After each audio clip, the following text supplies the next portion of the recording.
Hello guys, summer media നിഷ്കളങ്കൻ അണ്ണൻ്റെ ഒരു voice എല്ലാ ഗ്രൂപ്പുകളിലും, പി ആറിൻ്റെ എല്ലാ ഗ്രൂപ്പുകളിലും അല്ലാതുള്ള വാട്സപ്പ് ഗ്രൂപ്പുകളെല്ലാം കിടന്ന് കറങ്ങുന്നതായിട്ട് എൻ്റെ ശ്രദ്ധയിൽപ്പെട്ടു. അപ്പോൾ അതിനെക്കുറിച്ചൊരു വീഡിയോ ചെയ്യേണ്ടത് അത്യാവശ്യമായിട്ടെന്ന് എനിക്ക് തോന്നി.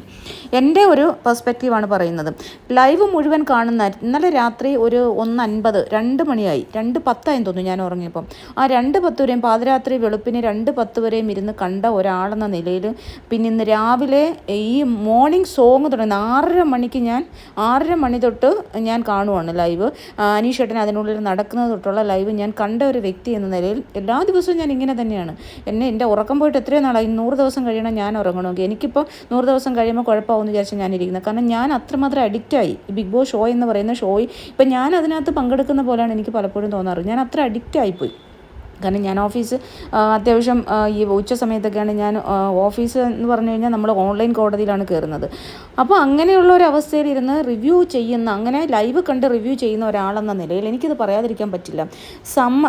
സമ്മർ നിഷ്കളങ്കനണ്ണൻ, അത് ഞാൻ വീണ്ടും പറയുകയാണ്, സമ്മർ നിഷ്കളങ്കനണ്ണൻ്റെ വോയിസിനത് പറഞ്ഞിരിക്കുന്നതെന്ന് പറഞ്ഞാൽ അയാൾ ഇത് ഗെയിം സ്ട്രാറ്റജിയാണ്, അനീഷിൻ്റെ ഗെയിം സ്ട്രാറ്റജിയാണ്. അനീഷ് എന്തിനാണ് പോയിട്ട് അക്ബർ രാവിലെ പറയുന്നുണ്ട്, അക്ബറിനോട് ലൈവ് എന്താ പറഞ്ഞാൽ ഇന്നലത്തെ ലൈവല്ല മെനഞ്ഞാന്ന് അക്ബറിനോട് പറയുന്നുണ്ട്, ഞാനൊരു കാര്യം പറഞ്ഞിട്ടുണ്ട് എന്ന് പറഞ്ഞാൽ അനുമോളെടുത്ത് ഈ ഒരു വിവാഹ പ്രപ്പോസലാണ്, പ്രണയാഭ്യർത്ഥന അല്ല, വിവാഹ പ്രപ്പോസൽ ചെയ്തതിന് ശേഷം രാത്രി പറയുന്നുണ്ടെന്ന് ഞാൻ ഒരാളുടെ അടുത്തൊരു കാര്യം പറഞ്ഞിട്ടുണ്ട്, അത് ഇഷ്ടമാണെങ്കിൽ പുള്ളി പറയും, ഇഷ്ടമല്ലെങ്കിൽ ഞാൻ ആ ഒരു ഇതിന് വെയിറ്റ് ചെയ്യാമെന്ന് പറഞ്ഞു.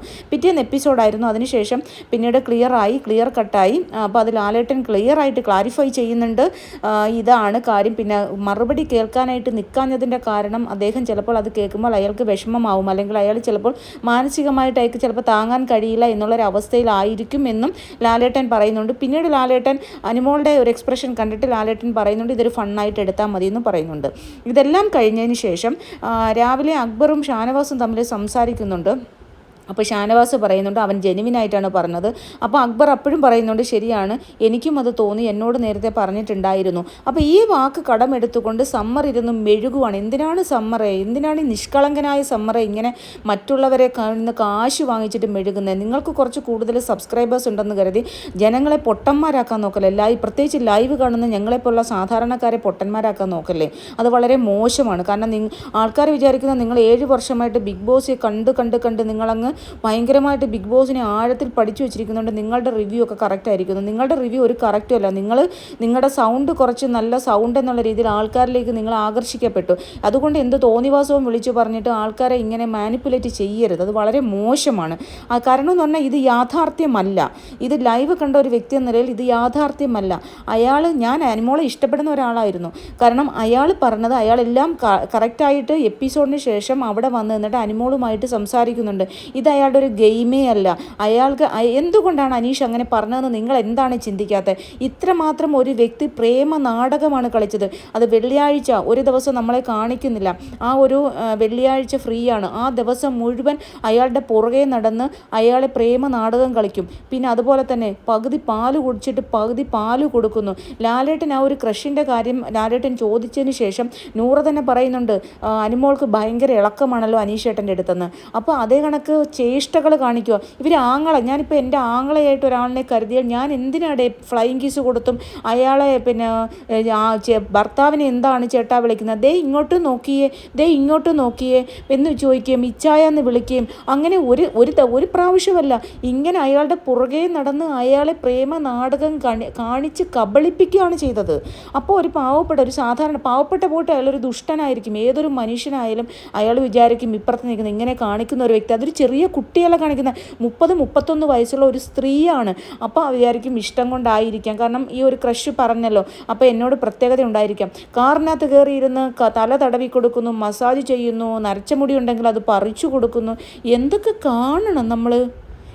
കാണണം? ഇതെല്ലാം ചെയ്തതിന് ശേഷം ആ മനുഷ്യൻ വിവാഹ പ്രപ്പോസൽ ചെയ്തു. വിവാഹ പ്രപ്പോസൽ ചെയ്തിട്ട് അത് അത് നമ്മളാരും കേട്ടിട്ടില്ല അക്ബറിനോട് ഒന്നും പറയുന്നത്. അക്ബർ വന്നിരുന്നു പറയുന്നു, ഇന്നലെ രാത്രി എന്നോട് ചേട്ടൻ പറഞ്ഞായിരുന്നു, രൺഷേട്ടൻ പറഞ്ഞു ഇങ്ങനെ ഞാൻ ഒരാളിനോട് ഒരു ഇഷ്ടം പറഞ്ഞിട്ടുണ്ട് എന്ന്. അതെങ്ങനെയാണ് അയാളുടെ ഗെയിം സ്ട്രാറ്റജി ആവുന്നത്? ഇത് കഴിഞ്ഞിട്ട് പിന്നെ ലാലേട്ടൻ പറഞ്ഞിട്ടുണ്ടെങ്കിൽ ലാലേട്ടനോട് വ്യക്തമായിട്ട് പറയുന്നുണ്ട് എനിക്കങ്ങനെ ഏത് രീതിയിലുള്ളതെന്ന് പറഞ്ഞു. അപ്പോൾ ആ ഒരു കാര്യം പറയുന്നുണ്ട്, അയാളുടെ മുന്നിൽ കരഞ്ഞു പിഴിഞ്ഞു, അയ്യോ എനിക്ക് ആരുമില്ലേ, എനിക്ക് ഇങ്ങനെയുള്ള കുടുംബ ബാധ്യതകളാണ്, മറ്റേതാണ്, ഞാൻ PR കൊണ്ട് നിൽക്കുന്നും പറഞ്ഞ് ഇവിടെ എല്ലാവരും പറയുന്നതെന്നും പറഞ്ഞ് ഒരു പുരുഷൻ്റെ മുന്നിൽ നിന്ന് ഒരു സ്ത്രീ കരഞ്ഞു മെഴുകുവാണ്. ഇതൊരു അഭിനയമോ സീരിയലോ കോമഡി സ്ക്രിപ്റ്റൊന്നും അല്ല. നിഷ്കളങ്കനായ സമ്മറണ്ണ. നിങ്ങൾ പറയും ഇതൊക്കെ അങ്ങ് വിശ്വസിക്കുന്നവർ, അനീഷ് ഇനിയും നല്ലവനാന്ന് വിശ്വസിക്കുന്നവരെ നിഷ്കളങ്കരെ ഞാൻ എന്ത് പറയാനാണെന്ന് ഞാൻ തിരിച്ചു ചോദിക്കുകയാണ്. സമ്മറണ്ണ, നിങ്ങളെ പോലുള്ളൊരു നിഷ്കളങ്കൻ വേറെ ഇല്ലല്ലോ. എന്തോ ഒരു നിഷ്കുവാണ് നിങ്ങൾ, എന്തോ ഒരു നിഷ്കുവാണ്. ഇങ്ങനെയൊന്നും ആൾക്കാരെ മാനിപ്പുലേറ്റ് ചെയ്യാൻ ശ്രമിക്കല്ലോ, അത് മോശമാണ്. അത് കാശ് വാങ്ങിച്ചിട്ടാണോ ഇല്ലൊന്നും ഞാൻ പറയുന്നില്ല, കാരണം ഞാൻ കണ്ണുകൊണ്ട് കാണാത്ത കാര്യങ്ങളൊന്നും ആരുടെ അടുത്തും പറയാറില്ല. ഈ വോയിസ് കേട്ടതിൻ്റെ അടിസ്ഥാനത്തിലാണ് ഞാനിപ്പോൾ ഈ വീഡിയോ പറയുന്നത്. അപ്പം നമ്മൾ കണ്ടതാണ്. അതിനുശേഷം രാവിലെ ഈ അനുമോള് തന്നെയാണ് പിന്നെ ആ ദിവസം മുഴുവൻ കണ്ടൻറ് ഉണ്ടാക്കാൻ വേണ്ടി ഇങ്ങനെ പുറകെ നടക്കുവാണ്. കണ്ടൻറ് ഉണ്ടാക്കാൻ വേണ്ടി എന്തിനാണ് ഒരു വ്യക്തി വേണ്ട, അത് കഴിഞ്ഞു. അത് കഴിഞ്ഞിട്ട് രാവിലെ പറയുന്നുണ്ട് സോറി അനുമോളെ, സോറി, റിയലി സോറി, എനിക്ക് അങ്ങനെ അനുമോൾക്കൊരു വിഷമം തോന്നിയിട്ടുണ്ടെങ്കിൽ സോറി. അപ്പം മനസ്സിലായല്ലോ, പുള്ളിക്ക് മനസ്സിലായി. പുള്ളി രാത്രി തന്നെ പുള്ളിയെടുത്ത് നിവിനെ ഹംസമായിട്ട് വിടുന്നു. എന്തിന്? For what? ഒരാൾക്ക് താല്പര്യമില്ല എങ്കിൽ അത് കഴിഞ്ഞു എന്ന് ചാപ്റ്റർ ക്ലോസ്ഡ് എന്ന് പറഞ്ഞാൽ പിന്നെ എന്തിനാണ് വേറൊരാളെ ഹംസമായിട്ട് ഇതിന് വേണ്ടിയിട്ട് വിടേണ്ട കാര്യം എന്താണ്? അപ്പോൾ ആരാണ് കണ്ടൻറ് ഉണ്ടാക്കിയെന്ന് നോക്കി, ആരാണ് ഈ ഒരു പ്രേമ നാടകം കളിച്ചിട്ട് ഗെയിം സ്ട്രാറ്റജി ഉണ്ടാക്കാൻ നടക്കുന്നത്? അപ്പോൾ ഈ ഗെയിം സ്ട്രാറ്റജി ഉണ്ടാക്കിയപ്പം കൈവിട്ട് പോയി എന്ന് മനസ്സിലായപ്പോൾ എല്ലാവരും ഈ PR-കളും ഇവർക്ക് വേണ്ടി വീഡിയോ ചെയ്യുന്ന ഇവരൊരു സെലിബ്രിറ്റി അല്ലേ, ഇവരൊരു സെലിബ്രിറ്റി ആയതുകൊണ്ട് ഇവർക്ക് വേണ്ടി വീഡിയോ ചെയ്യുന്നത് ഭയങ്കര ലാഭകരമായിരിക്കുമല്ലോ സ്വാഭാവികമായും. സാധാരണക്കാർക്ക് വേണ്ടി വീഡിയോ ചെയ്യുന്നവർക്ക് ഒരു ലാഭം ഉണ്ടാവില്ല. നമുക്കിപ്പോൾ എന്താണ്, യൂട്യൂബിൽ നിന്ന് നമുക്കൊരു 25,000 അല്ല 50,000 ആൾക്കാർ വന്നാൽ നമുക്ക് കിട്ടുന്ന $1 ആയിരിക്കും അല്ലേ, $1 പൈസ ആയിരിക്കും നമുക്ക് കിട്ടുന്നത്. അതും 50,000 പേര് കണ്ടാലായിരിക്കും 1 2 അല്ലെങ്കിൽ $5 കിട്ടുന്നത്. ഇതിന് വേണ്ടിയിട്ടല്ലല്ലോ നമ്മൾ ഇഷ്ടം കൊണ്ടാണ് നമ്മളൊക്കെ വീഡിയോ ചെയ്യുന്നത്. അപ്പോൾ ഇങ്ങനെയുള്ള ആൾക്കാർ ഇവരെ പോലുള്ള സെലിബ്രിറ്റികളെ ഉയർത്തിക്കട്ടാൽ ഇവർക്കൊക്കെ ഒരുപാട് ബെനിഫിറ്റ് ഉണ്ടാവും. അതുകൊണ്ട് എന്താ പറഞ്ഞത്, ഞാൻ വാക്ക് പ്രയോഗിക്കുന്നില്ല, അത്ര നിഷ്കളങ്കത്തരം ചെയ്യല്ലേ സമ്മറണ്ണ. അതുകൊണ്ട് പറയുവാണ്, നിങ്ങൾ മുഖം കാണിക്കാതാണല്ലോ സംസാരിക്കുന്നത്. ഞാൻ മുഖം കാണിച്ച് സംസാരിക്കുന്ന ആളാണ്. ഞാൻ വീക്കെൻഡിലെങ്കിലും എൻ്റെ മുഖം കാണിച്ചു തന്നെ സംസാരിക്കുന്ന ആളാണ്. അപ്പോൾ ഇത്രമാത്രം അങ്ങ് നിഷ്കളങ്കനാകല്ലേ. വളരെ മോശമാണ് ഇങ്ങനെ ജനങ്ങളെ മാനിപ്പുലേറ്റ് ചെയ്ത് ഒരു മനുഷ്യനെ, ഒരു വ്യക്തിയെ, ഒരു ഗെയിമറല്ലേ അയാൾ, ഒന്നുമില്ല ഒരു നല്ല ഗെയിമറല്ലേ, ഒരു സാധാരണക്കാരനായിട്ട് വന്നിട്ട് ഒരു സെലിബ്രിറ്റി സ്റ്റാറ്റസും ഇല്ലാതെ അയാൾ 10-94 ദിവസം നിൽക്കുന്നില്ലേ? അത് ജനങ്ങൾ വോട്ട് ചെയ്തിട്ടല്ലേ. അതുകൊണ്ട് പറയുന്നതൊക്കെ ഒരു മാന്യമായിട്ട് പറയാം. ഏത് സെലിബ്രിറ്റികൾക്ക് വേണ്ടിയിട്ടായാലും പറയുന്നതിന് കുറച്ച് മാന്യത പുലർത്തുക. കാരണം ലൈവ് കണ്ട ഒരു വ്യക്തി എന്ന നിലയിലാണ് പറയുന്നത്. എല്ലാ കാര്യങ്ങളും ചാപ്റ്റർ ക്ലോസ് ചെയ്ത് ശരിയാണ്, ആങ്ങളെങ്കിൽ ആങ്ങള, ബ്രദർ എങ്കിൽ ബ്രദർ, അല്ലെങ്കിൽ ഫ്രണ്ട് എങ്കിൽ ഫ്രണ്ട്. ഓക്കെ, ഞാൻ വിചാരിച്ചു, അതിൽ പറയുന്നൊരു കാര്യമുണ്ട് അനീഷേട്ടൻ, ഞാൻ വിചാരിച്ചു അനുമോൾക്കും എന്നോട് ഇഷ്ടമാണെന്ന്. അപ്പോൾ ഇഷ്ടമുണ്ടാകാമെന്ന്. അപ്പോൾ അതെന്താണ് തോന്നിയത്? അയ്യോ, ഞാൻ അതൊക്കെ തമാശയ്ക്ക് ചെയ്തതാണ്. അനുമോൾ തന്നെയാണ് പറയുന്നത്, ഞാൻ ആ പ്രേമ നാടകം കളിച്ചത് തമാശയ്ക്കാണെന്ന്. തമാശ കളിക്കാൻ ഒരാളുടെ ഇമോഷൻസ് വെച്ചല്ല തമാശ കളിക്കേണ്ടത്. നിങ്ങൾക്ക് വരുമ്പോഴേ നിങ്ങൾക്ക് അറിയത്തുള്ളൂ. നിങ്ങൾക്ക് ഇതിനകത്തുള്ള ഡീലിങ്സ് എന്ന് എനിക്ക് മനസ്സിലാവുന്നില്ല. കാരണം ഒരാൾക്ക് നമുക്ക് സ്വന്തമായിട്ട് നമുക്ക് വരുമ്പോഴേ നമുക്ക് ആ ഇമോഷൻസ് മനസ്സിലാവത്തുള്ളൂ. പ്രത്യേകിച്ച് ഞാനും ഒരു സ്ത്രീയാണ്. മാന്യമായിട്ട് മര്യാദയ്ക്ക് നടക്കുന്ന ആണുങ്ങളെ കൈയും കാലും കാണിച്ച് വലവിശി പിടിച്ചിട്ട് പിന്നെ അത് അവർ ഒരു ഞാൻ ഇങ്ങനെ കുറേ ആൾക്കാരെ കാണുന്നുണ്ട്, കുറേ ആൾക്കാരെ എനിക്ക് പരിചയമുണ്ട്. അപ്പോൾ റിയാലിറ്റിയിലേക്ക് വരുമ്പം പിന്നെ കയ്യും കാലിട്ട് അടിക്കുന്ന വെപ്രാളം. കാരണം അനീഷിനെ പോലെ ആണത്തമുള്ള നട്ടലുള്ള ഒരുത്തൻ ഇവിടെ വന്ന് ചോദിക്കുമെന്ന് പ്രതീക്ഷിച്ചില്ല, വിവാഹം കഴിക്കാമോ എന്ന് ചോദിക്കുമെന്ന് പ്രതീക്ഷിച്ചില്ല. അപ്പോൾ ആ പ്രതീക്ഷയാണ് നഷ്ടപ്പെട്ടത്. അതിനകത്ത് കിടന്ന് മെഴുകുവാണ്. അപ്പോൾ പുറത്ത് നിൽക്കുന്നവർ അവസാനം കപ്പ് വാങ്ങിച്ചു കൊടുക്കാൻ നിൽക്കുന്ന കുറേ PR ടീംസ് ഉണ്ടല്ലോ, ആ വോയിസും വരുന്നുണ്ട്. അനുമോൾക്ക് തന്നെ കപ്പ്, അനുമോൾക്ക് തന്നെ വോട്ട് പോലും ചെയ്യാതെ, വോട്ട് തുടങ്ങിയിട്ടില്ല, വോട്ട് പോലും തുടങ്ങുന്നതിന് മുമ്പ് എങ്ങനെയാണ് അനുമോൾക്ക് കപ്പെന്ന് ഇവർ പറയുക? അപ്പോൾ ഇവരല്ലേ PR വർക്ക് ചെയ്യുമല്ലേ. PR വർക്ക് ചെയ്യുന്നതിനൊന്നും നമുക്ക് കുറ്റമില്ല. പക്ഷേ ഒരാളെ മോശക്കാരനാക്കാൻ വേണ്ടി മാനിപ്പുലേറ്റ് ചെയ്താക്കരുത്. കാരണം ഇത് സത്യമായിട്ട് നമ്മൾ ഒരു ലൈവ് കണ്ട ഒരു വ്യക്തി ആയതുകൊണ്ടാണ് ഞാൻ ഇത്രയും ഇതായിട്ട് പറയുന്നത്. പിന്നെ എന്നെ PR എന്ന് പറഞ്ഞിട്ടും കാര്യമില്ല. 10,000-5,000 സബ്സ്ക്രൈബേഴ്സാണ് എനിക്കുള്ളത്. എനിക്ക് ആര് PR തരാനാണ്? PR ആരെങ്കിലും തന്നെങ്കിൽ രക്ഷപ്പെട്ടു, സത്യം പറയാമല്ലോ. അപ്പം നമ്മൾ ഒരാളിനെ ഇഷ്ടപ്പെട്ട് അല്ലെങ്കിൽ ഒരു ഗെയിം കണ്ട്, ബിഗ് ബോസിൻ്റെ 94 ദിവസമായിട്ട് ബിഗ് ബോസിൻ്റെ റിയാലിറ്റി ഷോ ഫുള്ള് അവരെല്ലാം ഉറങ്ങിക്കഴിഞ്ഞു. 1:30-2 മണി വരെ ഉറങ്ങാതിരുന്ന് ഈ ഷോ ലൈവ് മുഴുവൻ കണ്ട് അനീഷ് രാവിലെ 6:30 മണിക്ക് മുമ്പ് 6:30 മണിയാകുമ്പോഴാണ് അനീഷ് ഉണരുന്നത്. ആ സമയത്ത് ഉണർന്ന് ലൈവ് കണ്ടുകൊണ്ടിരിക്കുന്ന എൻ്റെ ഈ ഹോട്ട്സ്റ്റാർ ഓൺ ചെയ്ത് വെച്ചിരിക്കുന്ന TV എപ്പോഴും ഈ ഒരു 3-4 മണിക്കൂർ ഒഴിച്ച് ബാക്കി എപ്പോഴും ഓണാണ്. മനസ്സിലായില്ലേ? അങ്ങനെ കാണുന്ന ഒരാളാണ് എനിക്ക്. അതുകൊണ്ട് എൻ്റെ അടുത്ത് ഇങ്ങനെയുള്ള കള്ളത്തരം പറയുമ്പോൾ എനിക്ക് പെട്ടെന്ന് അത് പ്രകോപിതയാവും ഞാൻ. കാരണം നമ്മൾ ലൈവ് കാണുന്ന നമ്മളെ പൊട്ടന്മാരാക്കുമല്ലേ ഈ ചെയ്യുന്നത്. വിവരക്കേടല്ലേ? ലൈവിൽ എന്ത് നടക്കുന്നു, ഇവരെന്ത് പറയുന്നു, അനാവശ്യമായിട്ട് വോയിസ് ഇട്ടിട്ട്. അപ്പോൾ ആ വോയിസിൽ പറയുന്നുണ്ട്, പല ഗ്രൂപ്പുകളിൽ പറയുന്നുണ്ട്, സമ്മറിൻ്റെ വോയിസ് ആയതുകൊണ്ട് ഇത് ജനങ്ങളങ്ങ് വിശ്വസിക്കും.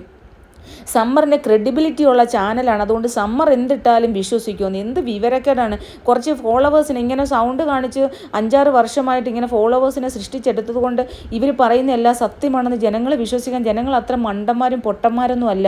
ജനങ്ങളും ഇത് ലൈവും കാര്യങ്ങളൊക്കെ കാണുന്നത്. ഇത് എപ്പിസോഡല്ല, ലൈവ് കാണുന്ന ആൾക്കാർ ഈ എന്താ പറയുന്നത്, ചോറ് തിന്നുന്ന മനുഷ്യന്മാരാണെങ്കിൽ അവർക്ക് ബുദ്ധിയുണ്ട്. ആരാണ് കളിക്കുന്നത്, ആരാണ് കളിക്കാതെ, ആരാണ് ജെനുവിൻ, ആരാണ് പരദൂഷണ കമ്മിറ്റിയുടെ ആൾക്കാർ എന്നൊക്കെ കൃത്യമായിട്ട് അറിയാം. ആരാണ് നാടകവും, ആരാണ് കുറേ സ്ട്രാറ്റജിയും പിടിച്ചുകൊണ്ടിരിക്കുന്നത്. കരച്ചിലും പിന്നെ പാവക്കളിയും അതുപോലെ തന്നെ കുറേ കിച്ചണിനകത്ത് കിടന്ന് കുറേ പൊറാട്ട് നാടകവും, അതുപോലെ പിന്നീട് അത് കഴിഞ്ഞതിന് ശേഷം പ്രേമ നാടകവും, ഇതിൻ്റെ കോമഡി സ്കിറ്റിൽ പിന്നെ പരിപാടി അവതരിപ്പിക്കുന്ന ഒരു സീരിയൽ പോലാണ് ഇത് നടത്തിക്കൊണ്ട് പോകുന്നത്. ഇതൊരു റിയാലിറ്റി ഷോ ആണെന്ന് ആദ്യം മനസ്സിലാക്കുക. ആ റിയാലിറ്റി ഷോയിൽ നിൽക്കേണ്ട കാര്യങ്ങളെല്ലാം അത് കൃത്യമായിട്ട് ചെയ്യുന്നത് ആരാണോ അവരാണ് വിന്നർ. അല്ലാണ്ട് ഈ വഴിയിലെ കൂടെ കാണുന്ന വലിയ ഞങ്ങൾ ഭയങ്കര ഫാൻ ബേസ് ഉള്ളവരാണ്, ഞങ്ങൾ ഭയങ്കര സെലിബ്രിറ്റിയാണ്, ഞങ്ങളെല്ലാവർക്കും ഇഷ്ടമാണ്, ഇതൊന്നും ഇതിനകത്ത് കയറിയിട്ട് റിയാലിറ്റി ഷോയിൽ വന്നിട്ട് ഞാൻ വലിയ സെലിബ്രിറ്റി ആണെന്ന് കാണിച്ചിട്ട് കാര്യമൊന്നുമില്ല.